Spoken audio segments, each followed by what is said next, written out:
GR. Number 249,660 October 6, 2021. Bumili ang customer ng bagong Toyota RAV4 mula sa dealer sa halagang 1,246,000.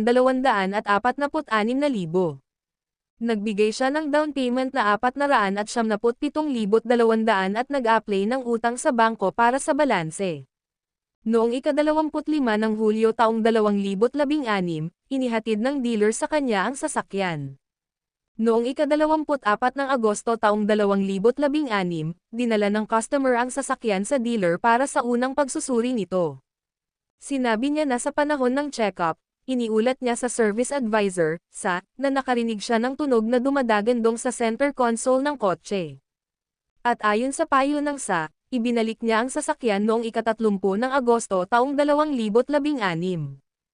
At pagkatapos ng pagsusuri ng kotse, tiniyak sa kanya ng dealer na